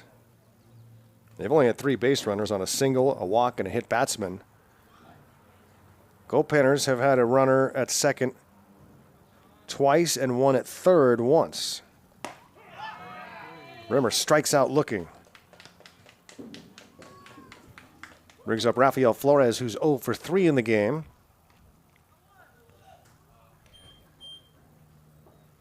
The Goldpanners with base hits today. Kless, 1 for 4. Rimmer 1 for 4 now. Harrison 1 for 3. Munoz 1 for 3. And Brock Rudy 1 for 4. The last Goldpanner hit was Brock Rudy's leadoff single in the 6th.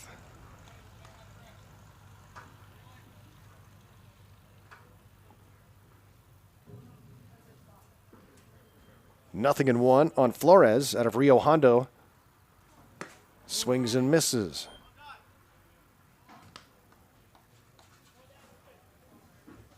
We're in the 9th inning. This game is an hour and 49 minutes old.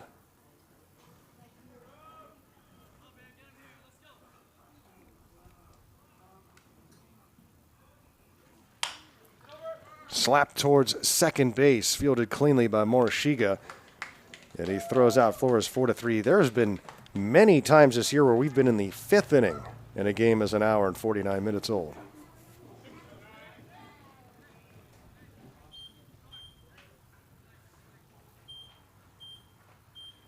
And Tate Shamau is going to bat here for Caleb Milliken.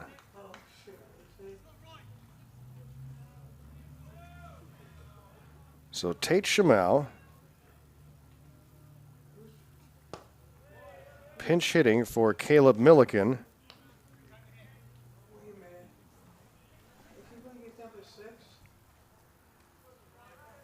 Milliken ends an 0 for 3 day. And Shamau swings and misses. Tate Shamau, the freshman to be at Southern Cal.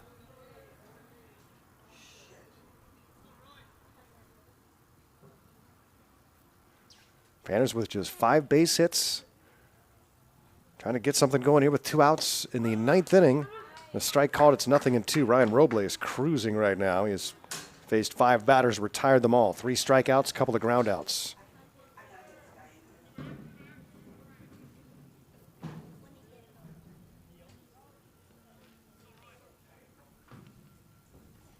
Way up high to the backstop, and it's the ball on Tate Shamau. Trying to find his way on here with 2 outs in the top of the 9th inning of a scoreless game.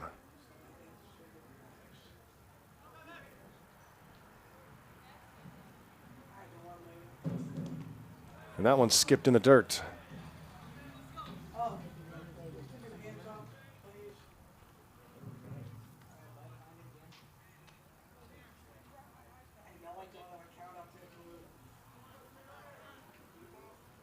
Three balls, 2 strikes to Tate Shamau.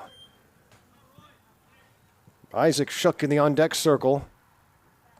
And here's the payoff pitch and a check swing. Bouncer charging it is Robles, who spins and throws in the dirt. So Shamau will go all the way to second base. And he will slide in safely. That is a base hit and an error.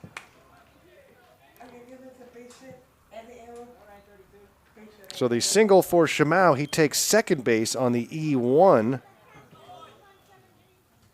And we say it all the time here at UPS Field, put balls in play and good things can happen. Shimao just getting lumber on it there with a 3-2 pitch, chopping it left side. And Robles should have just swallowed that baseball. He tried to gun it there and threw it into the turf.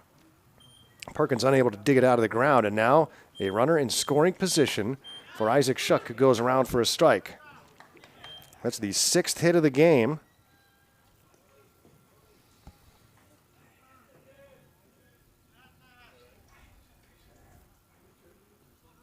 We'll see where they put Shimao defensively in the bottom of the 9th. And that ball kicks away, but keeping it nearby is Will DeForest. No reason to try for third, not much reason at least. Not worth the risk at this point with 2 outs in the 9th inning. The base hit here probably scores a run, whether you're at second or third. Shook is 0 for 3. Trying to drive in the first run of the game here in the 9th. Swings and misses for strike 2. No one has made solid contact on Robles yet. And this is his 2nd inning of work.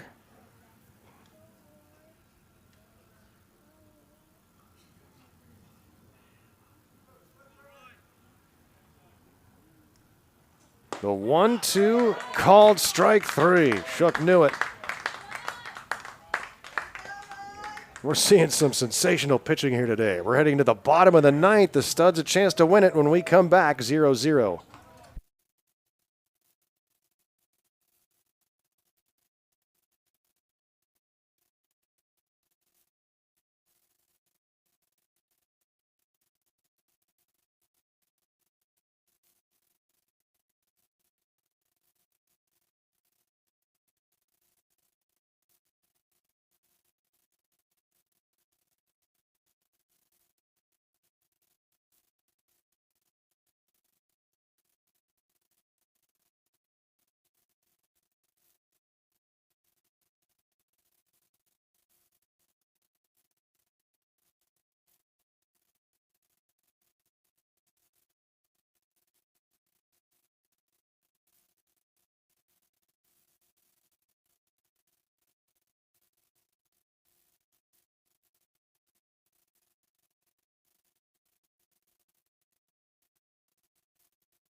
What a ball game here from Tacoma UPS Field. Goldpanners and Studs scoreless in the bottom of the 9th inning. And the Studs, Zaya Ackles leading things off. Tried to bunt his way on, fouled it off.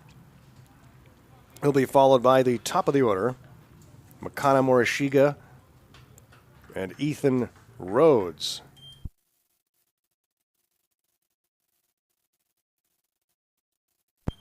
Goldpanners no runs on 6 hits. The Studs no runs on just 1 base hit. Andrew Trotman has been excellent in relief of Garrett Cooper.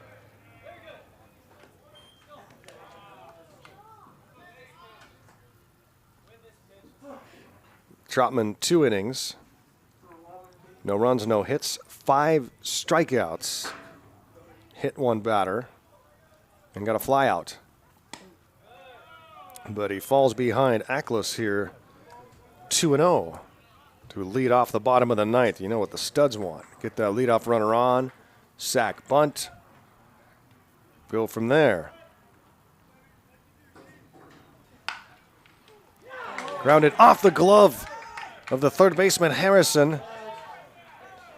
And a base hit puts the leadoff runner aboard. Hard hit ball from Zaya Ackles. Harrison had a shot at it, but it was going to be an awful tough play.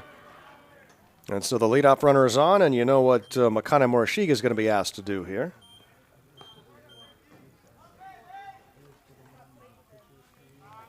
The Studs have the potential winning run on at first.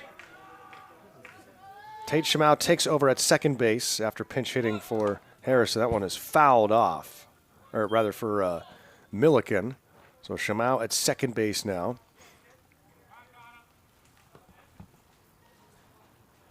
Morishige fouls off the bunt attempt. Harrison is playing in on the grass over at third. Squared around is Morishige. Here's the pitch from Trotman. And the bunt is put down first base side. This will get the job done at least. Underhand throw is just in time. The sac bunt moves Ackles into scoring position. And the Studs, with 2 base hits today, now have a chance to win it and walk off the Panners, or pay them back for that walk-off win for Fairbanks a couple of days ago.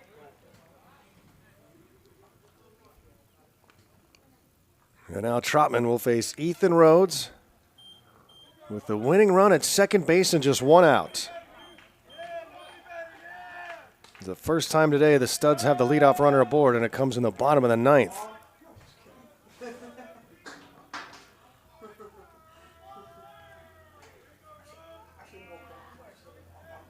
And the first pitch to Rhodes is popped up. Munoz going back, now being called off by Shook, and he makes the catch for out number 2. 2 outs in the bottom of the 9th inning. We'll play extra if we need to. This game just hit the 2-hour mark.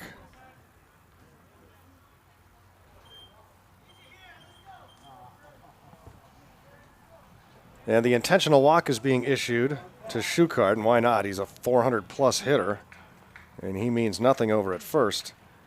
So the intentional walk to Schuchart puts runners at first and second, sets up the force-out possibility, and now Nate De La Cruz, the batter. Schuchart, a 424 hitter. De La Cruz, a 204 hitter, so no-brainer here.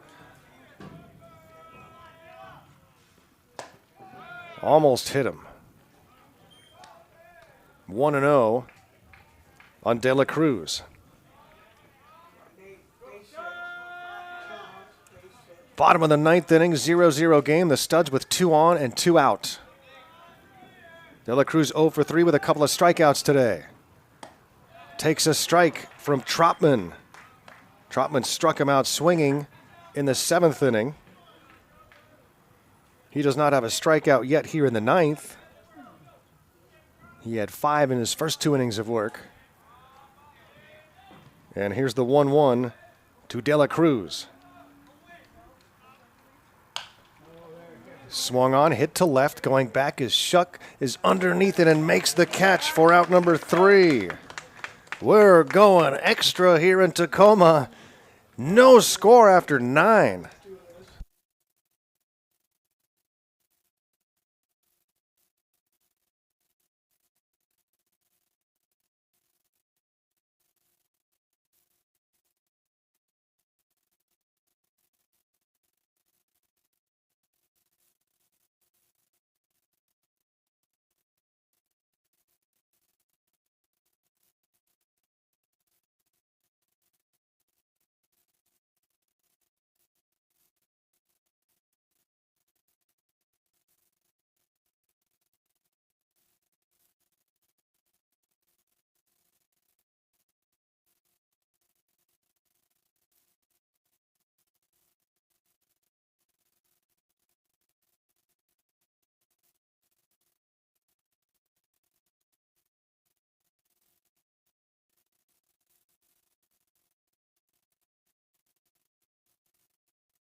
Blake Hiraki leads off for Fairbanks as we go to the 10th inning from UPS Field here in Tacoma. Hiraki, Harrison, and Munoz due up here in the 10th. First time this season that we have completed 9 innings of a scoreless game. You don't see these too often. No runs on 6 hits for the Goldpanners, no runs 2 hits for the Studs. And as per extra inning rules, the Goldpanners have a runner at second base, and Caden Clark is running at second. So Clark is at second base for the Goldpanners. And Hiraki swinging away, not electing to go with the sacrifice situation. And they're going to play for the base hit. And the pitch is upstairs for balls 1 and 2. Caden Clark, the runner at second base.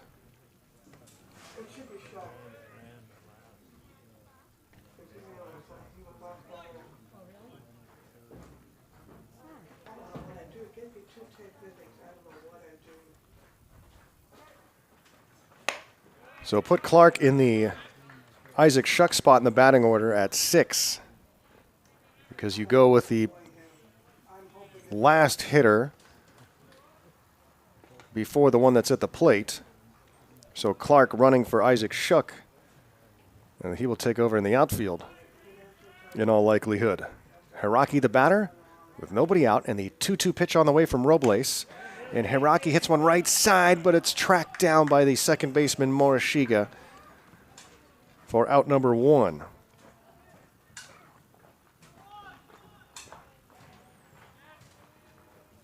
Brings up Griffin Harrison. Well, you know what the Studs are going to do when it's their turn. They're going to bunt the runner over to third and then try to bring him in that way. Panners taking a risk here, not going for the sacrifice. And Hiraki pops out to second. Harrison swings and misses. Ryan Robles has been excellent. This is his 3rd inning. Just 1 base hit. He's struck out 4. Here's the 0-1 to Harrison. Inside for ball 1. Extra innings. We completed 9 innings in 2 hours.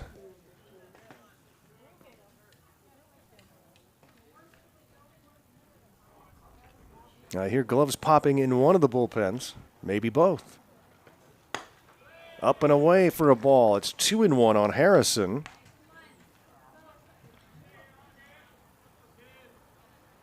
With Munoz on deck.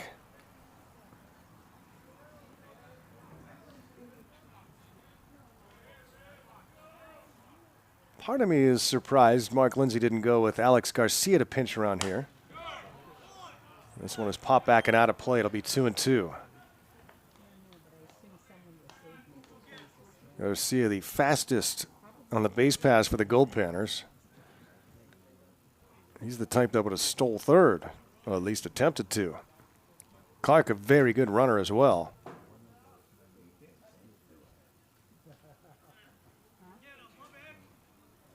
Here's the 2-2 to Harrison. Up and in, 3-2. And unlike in the bottom half of the inning, here in the top half, Harrison's run would also be important if he reached first base. And a 3-ball, 2-strike count from Robles to Harrison. And Harrison pops it up. Right side, will it get out of play? Yes. Extra inning baseball here in Tacoma. It would be a concern if this was a regular length game because Panners have to head back to the hotel and get ready to go to the airport and all that stuff. But since those first 9 innings went so quickly, it shouldn't be a concern at all right now.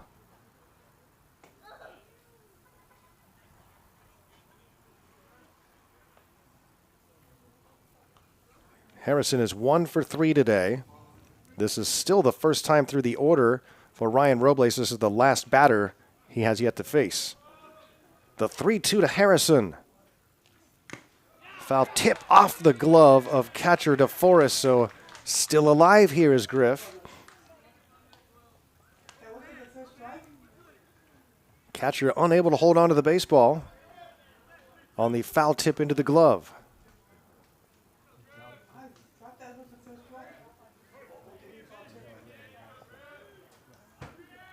And Harrison will get a look at another 3-2 pitch. Takes ball. Oh, he's rung up on strikes. That slow third strike call. Thought it might have been high. And Harrison, a strikeout victim for out number 2. And that will bring up Marty Munoz. Boy, huge at bat here for Marty. He doubled back in the 5th inning with 2 outs. Munoz with the runner at second. And 2 outs here in the top of the 10th. Checks his swing. And takes ball 1. Can Munoz provide some heroics here in extra innings? The Studs, unless they replace, would have Nate De La Cruz running at second base in the bottom of the 10th and Will DeForest at the plate to start. Munoz, big swing and a miss. It's 1-1. The batters due up are DeForest, Larson, and Perkins, 5, 6, and 7 spots in the order. And we'll see if Andrew Trotman comes out for the bottom of the 10th.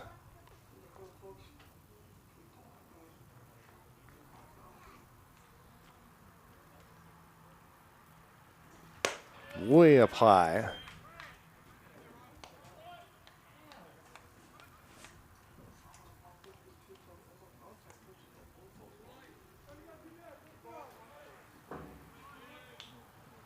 Two balls and a strike to Munoz, with Caden Clark at second base. And Ray Robles deals one down low. It's 3-1. Boy, can Munoz find his way on? And give Brock Kless a chance.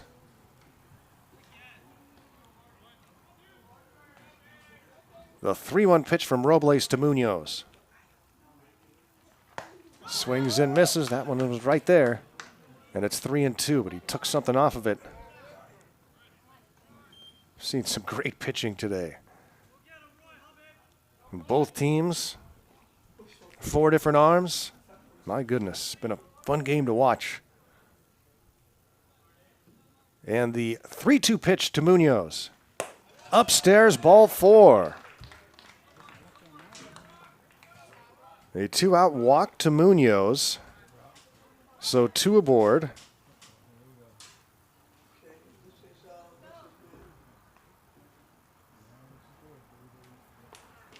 And a conference on the mound. Oh boy, Robles will be facing Brock Kless, who's 1 for 4 in the game. We're in extra innings, top of the 10th. The free runner put at second base. That's Caden Clark running for Isaac Shuck, presumably. Panners do not sacrifice the runner to third. Instead, swinging away, Hiraki pops out to second. Griffin Harrison strikes out looking on a 3-2 pitch. Munoz draws the base on balls, and now it's up to Brock Kless against Ryan Robles. Swing and a miss. Or Ray Robles, pardon me.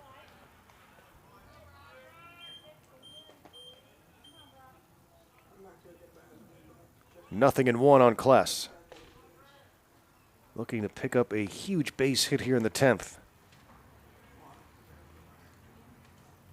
Swings and misses for strike 2. Robles in the driver's seat now.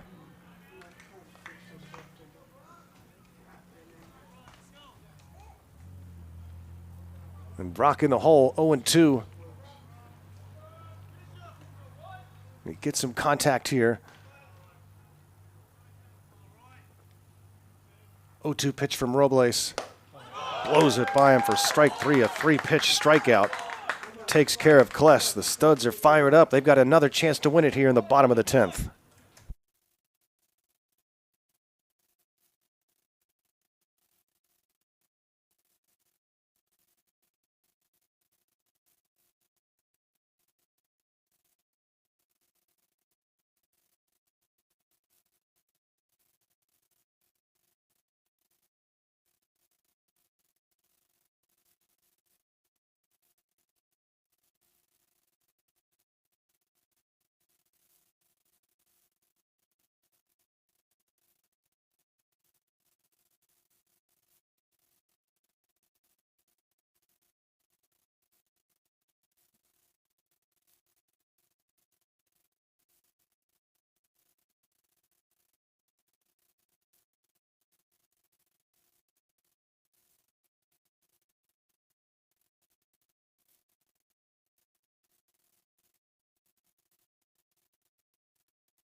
Bottom of the 10th inning, Studs have the free runner at second and a chance to win it here for Will DeForest, who squares around, shows bunt, takes a ball low.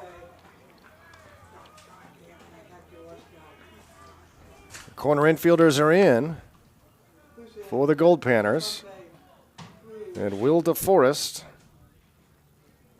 the batter with Nate Dela Cruz, the free runner at second base.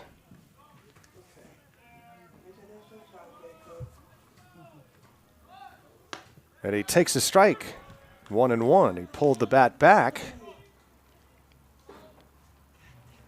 And a ball and a strike on DeForest, who is 1 for 3 today. He owns one of the 2 base hits for Seattle in the game. Both singles. He squares around and bunts it foul. It was coming at his face. And he just could not react and pull the bat back. And he bunts it foul. So it's 1-2 now on DeForest. Does he still try to get it down?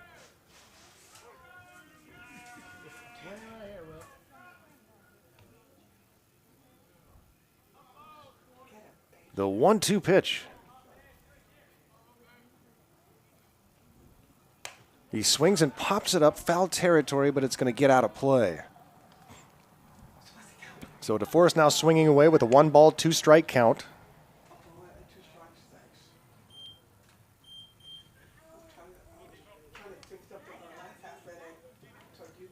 Andrew Trotman trying to dance out of a situation here in the bottom of the 10th with the free runner at second and nobody out.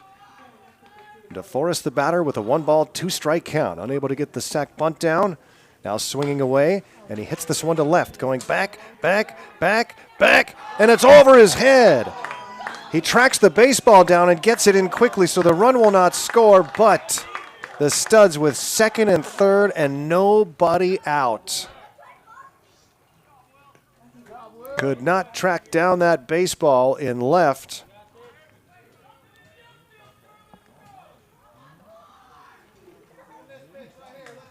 And the Studs with a golden opportunity now, second and third.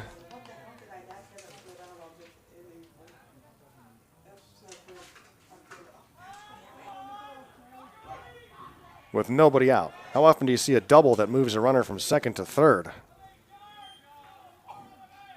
Infield in. First pitch, in for a strike. And now you got to keep the ball in the infield. A tall order here for Andrew Trotman and the Goldpanners.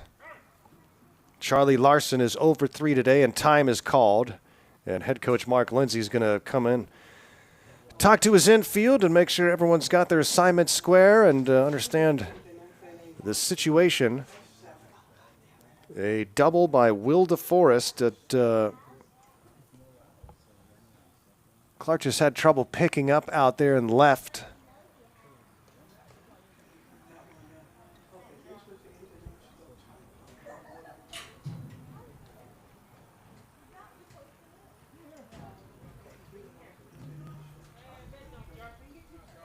Conference over, and it's up to Trotman here. A no ball, 1-strike count on Charlie Larson. Runners at second and third, and nobody out. The infielders all on the grass.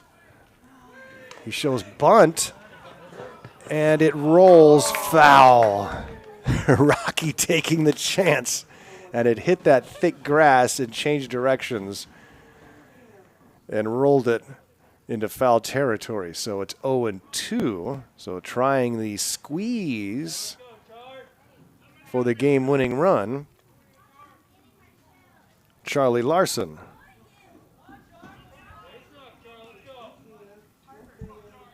Nothing in 2. And all pressure-packed pitches for Andrew Trotman here. The 0-2 to Larson. He reaches out and bloops one into shallow right. That will drop in the grass for the game-winning hit. An RBI single, and ironically enough, very similar to Tate Shamau's game-winning hit a couple of days ago against the Studs on a little bloop to shallow right, and that's how the game ends. RBI. Game-winning hit for Charlie Larson. He wins it for the Studs here in the 10th inning. The Studs win it with just 3 base hits. 3 hits in 9+ innings. But the Studs defeat the Goldpanners by a final score of 1-0. That's going to do it for this road trip. The Panners will finish the trip 5-5. The Goldpanners record drops to 16-10 with 1 tie on the season. Garrett Cooper gets the no decision, so does Anthony Brady. Excellent pitching performances for both of them. Andrew Trotman, a great job as well. But anything can happen in extra innings with the free runner at second base. Panners gambled and came up empty. Studs took advantage, and they defeat the Goldpanners 1-0. These two teams split the season series at 2 games apiece, and the Panners will head back to the hotel, gather the things, and head to SeaTac International Airport. Catch that flight later today, and will land in Fairbanks around 1 a.m. Alaska time. My thanks to Ethan Remmers and Dominic Hughes for filling in today for a little while. I can't wait to go listen to that. If you missed it, rewind the broadcast and take a listen to those two carrying the broadcast here for a little while. Alexis Friedman taking pictures and running Panavision controls. You can see the results of her work on the Goldpanners Facebook page and on Instagram. We'll see y'all back at Groudon in a few nights. Wednesday, 6:30 p.m. Alaska time, as we welcome the Inland Valley Pirates. Can't wait to get back. Look forward to seeing all of you in the golden heart of Alaska. Garrett Von Dane saying so long one final time from the beautiful Pacific Northwest here in Tacoma, Washington. Have a great rest of your day, everyone. Panners fall to the Studs, 1-0 in 10. Goodbye.